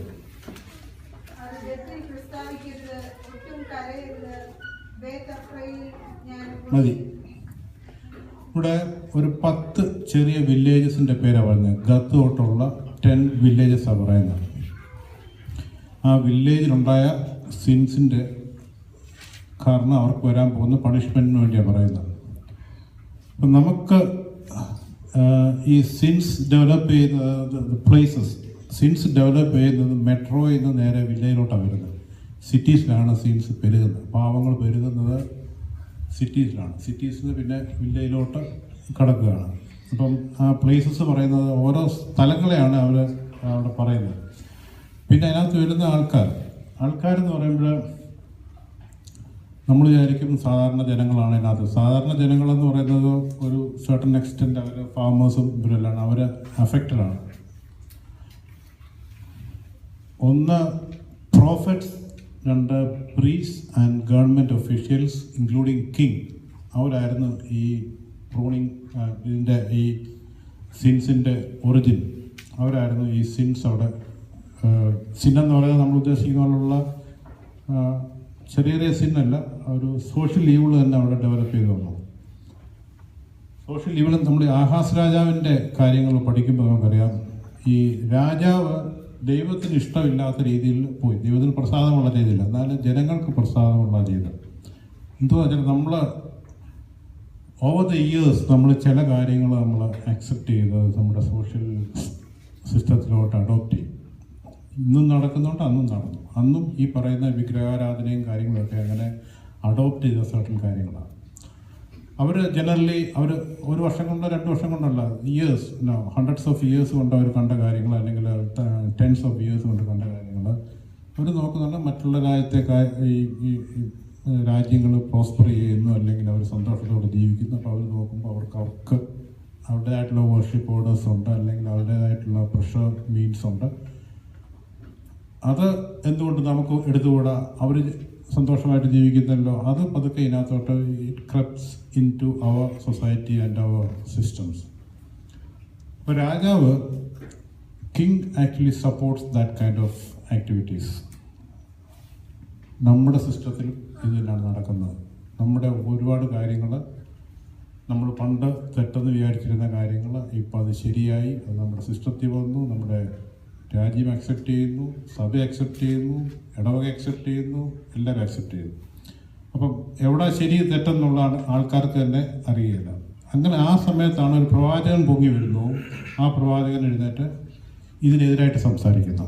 ആ പ്രവാചകൻ ആ സമയത്ത് വില്ലനായിരിക്കും. ഒരിക്കലും ഒരു പ്രവാചകന് ഒരു നല്ല റിസപ്ഷനോ അന്ത്യമോ ലഭിച്ചിട്ടില്ല. ആ പ്രവാചകൻ ഒരു വില്ലൻ്റെ റോളാണ് ജനങ്ങളുടെ ഇടയിൽ. എന്നാൽ ഇവിടെ നടക്കുന്ന നമ്മൾ ഈ ഗാത്തിലെ ഈ മൊറഷത്തിലെ കാര്യങ്ങൾ നടക്കുമ്പോൾ, ഈ ഇത്രയും ഡിസാസ്റ്റർ നടന്നു കഴിയുമ്പോഴാണ് മീഖ എഴുന്നേക്കുന്നത്. ഇതിന് എഗൻസ്റ്റായിട്ട് കോടതി പറയുന്നതും അങ്ങനെയുള്ള ഇവർക്കെല്ലാം എഗൻസ്റ്റായിട്ട് വർക്ക് ചെയ്യുന്നത്.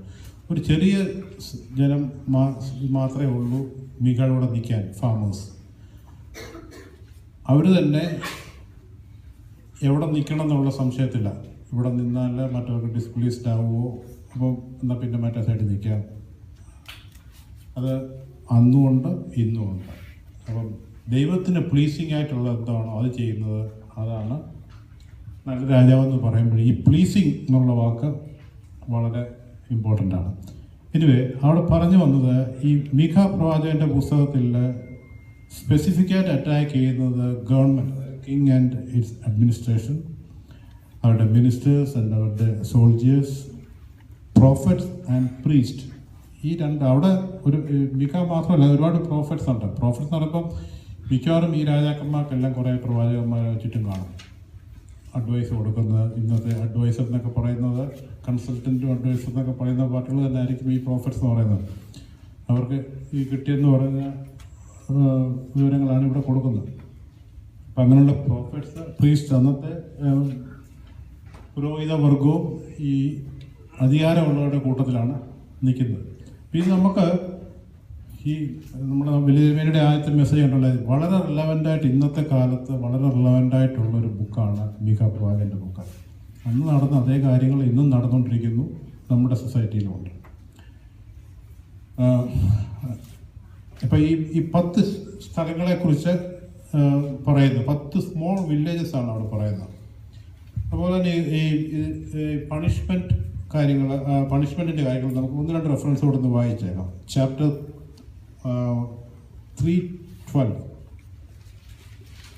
അതുകൊണ്ട് നിങ്ങളുടെ നിമിത്തം സിയോനെ വയൽ പോലെ ഊഴും, യെരുശലേം കൽക്കുന്നുകളും ആലയത്തിന്റെ പർവ്വതം കാട്ടിലെ മേടുകൾ പോലെയും ആയിത്തീരും. Jerusalem shall become heaps. ഇത് മുഴുവൻ നശിച്ച് പോകുമെന്നുള്ളതാണ്. നമ്മൾ ഈ കാണുന്ന ഈ കേൾക്കുന്ന പ്രൊഫസീസ് എല്ലാം ഫുൾഫിൽ ചെയ്തിട്ടുണ്ട്, അല്ലേ? Chapter 1:16. Shave your heads in the morning for the children in whom you delight. Make yourselves as bold as a vulture, for they will go from you to exile. 4:10.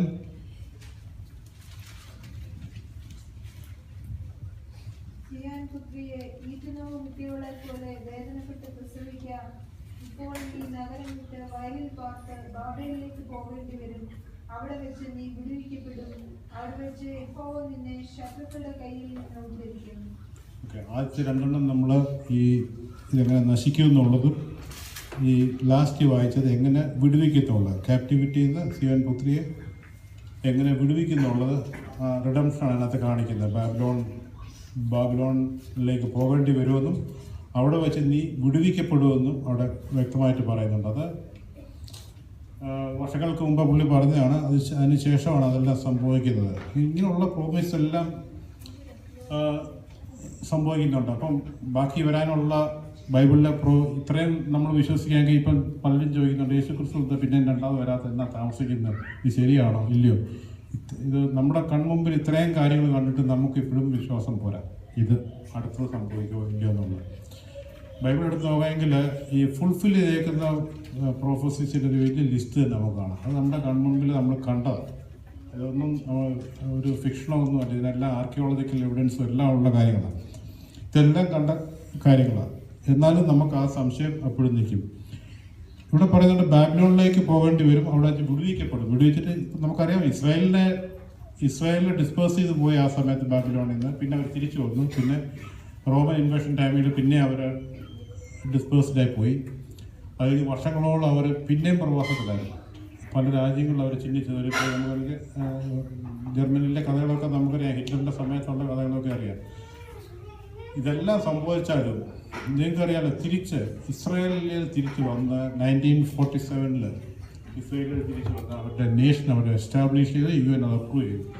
എത്ര അതിശയകരമായിട്ടുള്ളൊരു കാര്യമായി. ഇവരെല്ലാം dispose ചെയ്ത് അവിടെ ഒരു ഇതില്ല, ചെറിയൊരു ജനസമൂഹം അവരെ തിരിച്ച് ദൈവം കൊണ്ടുവരുമെന്ന് പറഞ്ഞ് അവരെ തിരിച്ചു കൊണ്ടുവന്നു. 1947 നമ്മുടെ ഈ മോഡേൺ ഇറാഖിൽ തന്നെയാണ് സംഭവിച്ചത്. 1947 ഏപ്രിൽ 14 സംഭവിച്ചേക്കുന്നത്. അവർ തിരിച്ച് ഇവിടെ വന്നു. അത് കഴിഞ്ഞിട്ട് പിന്നെയും സംഭവിക്കുന്നുണ്ട്. പിന്നെ ഇപ്പോഴും ആൾക്കാർ തിരിച്ച് വന്നുകൊണ്ടിരിക്കുന്നുണ്ട്. നിങ്ങൾ ഇത് കേട്ടിട്ടുണ്ടോ, magic carpet operation magic carpet 1967 sorry, എൻ്റെ ഇയർ എനിക്കറിയത്തില്ല, അടുത്ത സമയത്താണ്. യമനിൽ ഇവരെ ഹരാസ് ചെയ്ത് അവർക്ക് വലിയ ടാക്സസും അതും എല്ലാം അവർക്ക് ജീവിക്കാൻ മേലാത്ത സാഹചര്യം ജ്യൂസിന് അവർ ക്രിയേറ്റ് കഴിഞ്ഞപ്പോഴത്തേക്ക് ഒരു സെപ്റ്റംബർ അടുത്ത സെപ്റ്റംബർ 6-7 months കൊണ്ട് ഇവരെ സീക്രട്ടായിട്ട് അവിടെ നിന്ന് ഇവർ എയർലിഫ്റ്റ് ചെയ്തു. UK-യുടെയും അമേരിക്കയുടെയും കാർഗോ പ്ലെയിനിൽ ഇവരെ കൊണ്ടുപോയി അവിടുന്ന് ഇവിടെ എയർലിഫ്റ്റ് ചെയ്ത് ഇവരെ കൊണ്ടാക്കി. ഈ 6-7 months കഴിഞ്ഞ് ഇവരെല്ലാം ഇവിടെ ആക്കി കഴിഞ്ഞിട്ടാണ് ഈ ഓപ്പറേഷൻ അനൗൺസ് ചെയ്യുന്നത്. അപ്പോഴത്തേക്കും ഇവരെല്ലാം ഇങ്ങനെ വന്നു. അപ്പോൾ ദൈവം ഓരോ വഴികൾ ഇവരെ തിരിച്ചെത്തിക്കുന്നുണ്ട്. അതുപോലെ തന്നെ ഈ ജെറുസലേമിൻ്റെയൊക്കെ കൺട്രോള്, ജെറുസലേമിൻ്റെയും ഈ ടെമ്പിൾ മൗണ്ടിൻ്റെയൊക്കെ കൺട്രോൾ ഇവർക്കില്ലായിരുന്നു. അത് 1967 തിരിച്ച് ഈ കൺട്രോളൊക്കെ തിരിച്ച് കിട്ടുന്നത്. ഇപ്പം നമുക്കറിയാം ഇവർ പതുക്കെ തിരിച്ച് എല്ലാം പിടിച്ചുകൊണ്ടിരിക്കുക. Anyway, that's a history. അപ്പോൾ ഈ പറയുന്ന പ്രവചനങ്ങൾ ഓരോന്നും ഇങ്ങനെ നടന്നുകൊണ്ടിരിക്കുക. നമുക്ക് അടുത്തത് ഞാൻ ആ മെസ്സിയാനിക് പ്രോഫസി ഞാൻ വിടുകയാണ്. അടുത്തത് peace and justice and mercy, അല്ലെങ്കിൽ peace and security, justice and mercy. നമുക്ക് ജസ്റ്റിസ് ആൻഡ് മേഴ്സി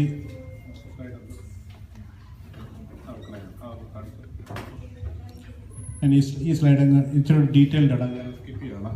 എൻ്റെ അടുത്ത് സിൻസിനെ കുറിച്ച് പറഞ്ഞത് ഓപ്പറേഷൻ ഓഫ് ദി പുവർ എന്ന് പറയുമ്പോൾ ഫാമേഴ്സ്, അവരുടെ injustice, bribery among judges, prophets and priest, exploitation of the powerless, covetousness, cheating, merchants used as a deceptive weights, pride, etc.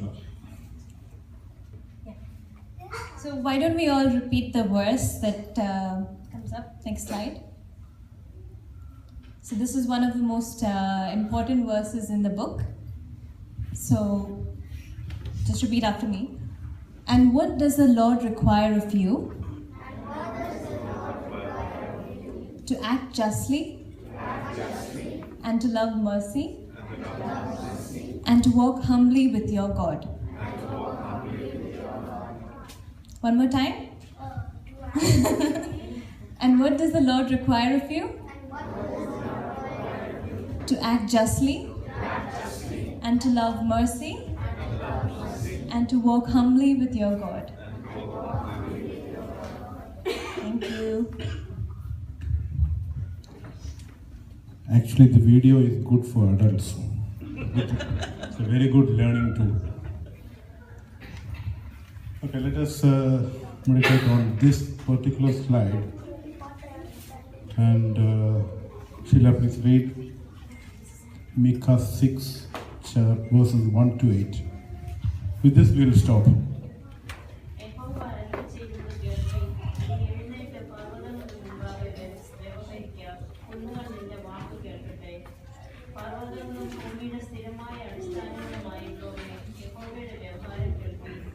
യഹോവയ്ക്ക് തന്റെ ജനത്തോടൊരു വ്യവഹാരമുണ്ട്, അവൻ ഇസ്രായേലിനോട് വാദിക്കും.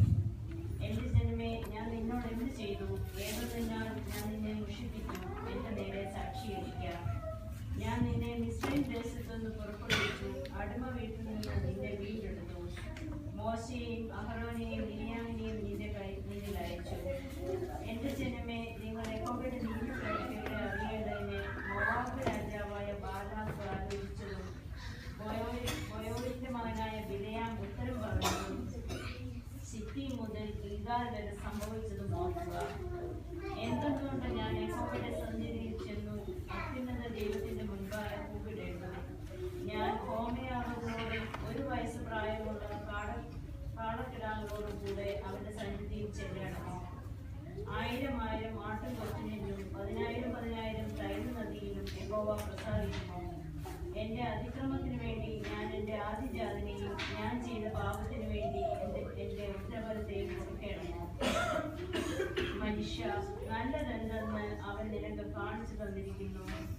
ന്യായം പ്രവർത്തിപ്പാനും ദയാതൽപരനായിരിക്കാനും നിന്റെ ദൈവത്തിന്റെ സന്നിധിയിൽ താഴ്മയോടെ നടപ്പാനും അല്ലാതെ എന്താകുന്നു യഹോവ നിന്നോട് ചോദിക്കുന്നത്? ഇത്ര മനോഹരമായ ഒരു പോർഷനാണ്.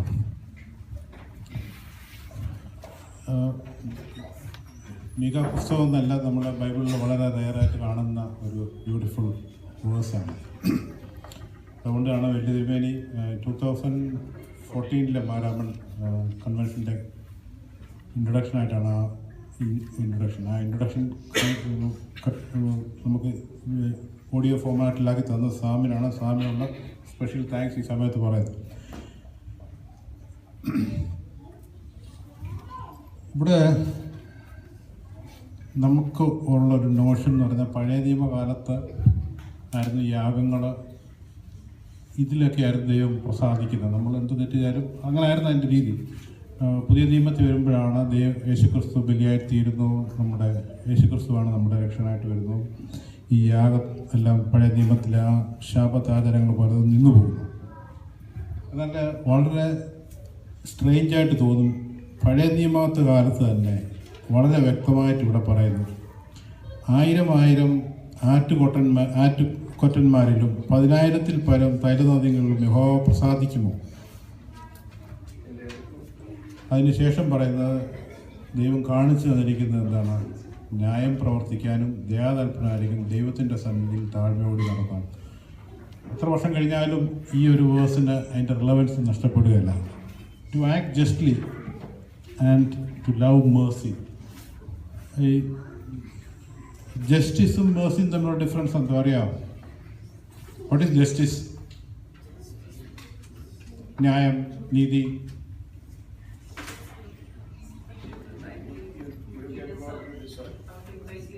Exactly. Justice is what you deserve. Mercy is something you get that you don't deserve. നമുക്കൊരു ജസ്റ്റിസ്, ഇപ്പം നമ്മൾ ഒരു എക്സാമ്പിൾ പറഞ്ഞാൽ, ഞാനൊരു സ്റ്റോറി കേട്ടത്. ഒരു റെസ്റ്റോറൻറ്റ് ഒരാൾ ഒരു ഇമ്പോർട്ടൻറ്റ് മീറ്റിങ്ങിന് പോകുന്നതിന് മുമ്പ് റെസ്റ്റോറൻറ്റിൽ കയറി ചെല്ലുന്നു. ആ മീറ്റിംഗ് അയാളുടെ ഒരു ലൈഫിൻ്റെ ടേണിംഗ് പോയിൻ്റ് ആകേണ്ടതാണ്. അതിന് മുമ്പ് ഫുഡിന് വേണ്ടി ചെല്ലുന്നു. കഴിക്കുന്ന സമയത്ത് കൊണ്ടുവരുന്ന വെയിറ്റേഴ്സ് അത് സ്പില്ല് ചെയ്ത് ആ ഡ്രസ്സ് സ്പോയിൽ ചെയ്തു. പിന്നെ അയാളുടെ ജീവിതത്തിൽ അതൊരു ബുദ്ധിമുട്ടായിട്ട് മാറും.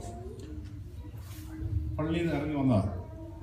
അയാൾ ഒരുപാട് ചൂടായി ബഹളമൊക്കെ വെച്ച് ഈ സൂട്ടിൻ്റെ വില എനിക്കിപ്പം തരണം എന്നൊക്കെ പറഞ്ഞ് അവസാനം റെസ്റ്റോറൻറ്റ് ഓണർ വന്നിട്ട് വെയിട്രസിൻ്റെ അത് കളക്ട് ചെയ്ത് തരാം എന്ന് പ്രോമിസ് ചെയ്ത് ആ പൈസ കൊടുക്കുന്നു. That is the justice done to that person. എന്നാൽ ആ പേഴ്സൺ അത് വേണ്ടെന്ന് പറഞ്ഞിരുന്നെങ്കിൽ that was a mercy extend to that person. Actually that doesn't girl deserve ചെയ്തിട്ട്, ബട്ട് ഇറ്റ്സ് എ മിസ്റ്റേക്ക്. പക്ഷേ ഈ could have done that mercy. നമ്മൾ ദൈവത്തോടൊരു കൃപ ചോദിച്ചു, എന്തെങ്കിലും ഒരു പ്രാർത്ഥനയ്ക്ക് വന്നു. പക്ഷേ നമുക്ക് തന്നിരിക്കുന്ന, നമ്മൾ ചിന്തിച്ച് നോക്കിയാൽ നമുക്ക് തന്നിരിക്കുന്ന അനുഗ്രഹങ്ങൾ എന്ന് പറയുന്നത് നമുക്ക് ഡിസേർവ് ചെയ്തതിനേക്കാളും അതേ മടങ്ങാണ്. അപ്പം ദൈവത്തിൻ്റെ ദയയിലാണ്, മേഴ്സിയിലാണ് നമ്മൾ ജീവിക്കുന്നത്. ഇവിടെ ഇരിക്കുന്ന ഒരാൾ പോലും അത് ഡിസ്പ്യൂട്ട് ചെയ്തില്ല. നമുക്ക് ഡിസേർവ് ചെയ്തതിൻ്റെ അപ്പുറത്തോട്ടാണ് ദൈവം നിർണ്ണയിക്കുന്നത്. നമ്മുടെ കഴിവോ നമ്മുടെ ഒന്നിനും വാല്യൂ ചെയ്തില്ല. നമ്മുടെ ഈക്വൽ സ്റ്റാറ്റസ് ഉള്ള പല ആൾക്കാരെ നോക്കി അറിയാം, പല രീതിയിൽ ബുദ്ധിമുട്ടി താമസിക്കുന്നവരെല്ലാം ഉണ്ട്. അത് നമുക്ക് തന്നിരിക്കുന്ന അതൊരു മേഴ്സിയാണ്. അപ്പോൾ ഇത് മീഖ പുസ്തകം എന്ന് പറയുമ്പോൾ നമ്മളിത് ഈ വാക്യം ഓർത്തിരിക്കണം. ഹ്യൂമിലിറ്റി നമ്മൾ എക്സ്പ്ലെയിൻ ചെയ്യേണ്ട കാര്യമില്ല. ദൈവത്തോടുകൂടി വിനയത്തോടുകൂടി നടക്കുക. നമ്മുടെ വിനയം നമ്മുടെ ജീവിതത്തിൽ അത്യാവശ്യമായിട്ടുള്ളൊരു കാര്യമാണ്. പ്രൈഡ് വരുമ്പോഴാണ് ബാക്കി സിൻസിനകത്തോട്ടൊക്കെ നമ്മൾ കടന്നു പോകുന്നത്. ഓക്കെ, ഇതാണ് ലാസ്റ്റ് സ്ലൈഡ്. ഒരു സ്ലൈഡും കൂടെ അഡീഷണലായിട്ട് ക്രിയേറ്റ് ചെയ്യുന്നുണ്ട്. പലരും എന്നോട് നമ്മൾ 2002 ക്ലാസ് കഴിഞ്ഞപ്പോഴത്തേക്ക് ഒരുപാട് വർഷങ്ങൾ വരുന്നു, ഓരോന്ന് ഏത് സമയത്താണ് സംഭവിച്ചത് എന്നുള്ളൊരു കൺഫ്യൂഷൻ വരും. അപ്പം നമുക്ക് ആക്ച്വലി ഈ വർഷങ്ങളൊന്നും ഓർത്തിരുന്നിട്ടൊന്നും കാര്യമില്ല, അൺലെസ് നമ്മൾ ആ ലെവലിലോട്ടുള്ളൊരു സ്റ്റഡിയോ ഒരു തിയോളജിക്കൽ റിസർച്ച് അതൊക്കെ നടത്തുന്നില്ല. എന്നാലും ജനറലായിട്ട് ഒന്ന് ഓർത്തിരിക്കാൻ വേണ്ടി മാത്രം, ഇത് ആക്യുറേറ്റ് അല്ല, 500 ഇയേഴ്സിൻ്റെ 5 ഡിഫറെൻറ്റ് ബ്ലോക്സ് ആണ് ക്രിയേറ്റ് ചെയ്തിരിക്കുന്നത്. അത് 4 ഡിഫറെൻറ്റ് മാത്രം എടുത്തത്. 500 BC 2000, BC 1500, 1000 and 500. BC 2000-ലാണ് എബ്രഹാമിൻ്റെ എലക്ഷൻ. എബ്രഹാമിനെ വിളിക്കുന്നു, ഏതാണ്ട് ആ കാലഘട്ടത്തിലാണ്. BC 1500-ലാണ് എക്സോഡസ്, മോസസിൻ്റെ ജേർണി സ്റ്റാർട്ട് ചെയ്യുന്നത്. ആ പീരീഡ് 1500. King David 1000, exile 500.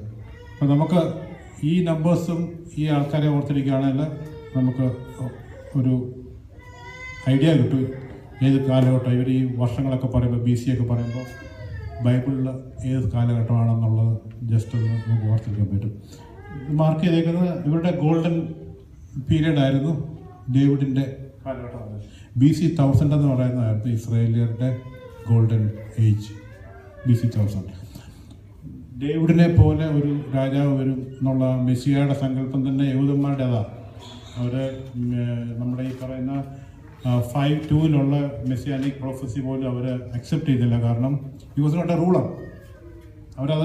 അവർ വിചാരിച്ചേക്കുന്ന ഒരു രാജ്യത്തെ ഭരിക്കുന്ന ഒരു ജോഗ്രഫിക്കൽ റീജിയനെ റൂൾ ചെയ്യുന്ന ഒരു രാജാവായിട്ടാണ് അവർ കൺസിഡർ ചെയ്യുന്നത്. അപ്പം അതുകൊണ്ട് അവർ ജീസസിനെ അവർ മെസ്സിയായിട്ട് അവർ കൺസിഡർ ചെയ്യാറ്.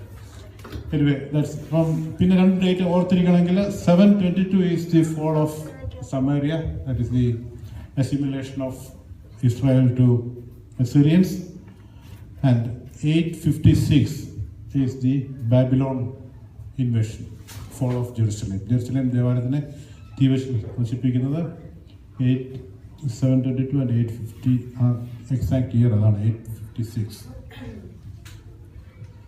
With that we conclude Micah. Thank you very much.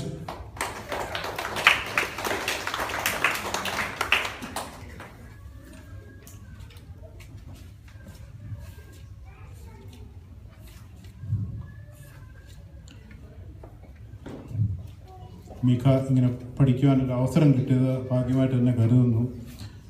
ഈ 2 മാസമായിട്ട് ഇത് ഡ്രിഫ്റ്റ് ചെയ്ത് ഇങ്ങനെ പോയിക്കൊണ്ടിരിക്കുകയായിരുന്നു. ആക്ച്വലി നമുക്ക് എല്ലാവരും പറയും ഇത് വലിയ അവസരമാണെന്ന് പറഞ്ഞാലും ഇതൊരു അവസരമാണെന്ന് റിയലൈസ് ചെയ്യുന്നൊരു പീരീഡായിരുന്നു ഈ മീഖയുടെ എൻ്റെ പഠിത്തം. കാരണം ഇത്രയും നാൾ അതിനകത്ത് മാറി നിന്നപ്പോൾ മടിച്ച് പറ്റുമായിരുന്നു, കഴിഞ്ഞ ആഴ്ച വേണേൽ പറ്റുമായിരുന്നു, അല്ല അതിൻ്റെ ആഴ്ച പറ്റുമായിരുന്നു, മടിച്ച് മാറി നമ്മളിത് ഡ്രിഫ്റ്റ് ചെയ്ത് പോകുന്ന നമ്മൾ റിയലൈസ് ചെയ്യുന്നുണ്ടായിരുന്നു. എന്നാൽ ഇത് തുടങ്ങി കഴിഞ്ഞപ്പോൾ തിരിച്ച് ട്രാക്കിൽ വരികയും ഇത് പഠിക്കാനും കംപ്ലീറ്റ് ചെയ്യാനും ഒക്കെ സാധിച്ചു. അപ്പോൾ തീർച്ചയായിട്ടും നിങ്ങളെല്ലാം പ്രാർത്ഥനയ്ക്ക് പ്രത്യേകമായിട്ട് താങ്ക്സ് പറയുന്നു.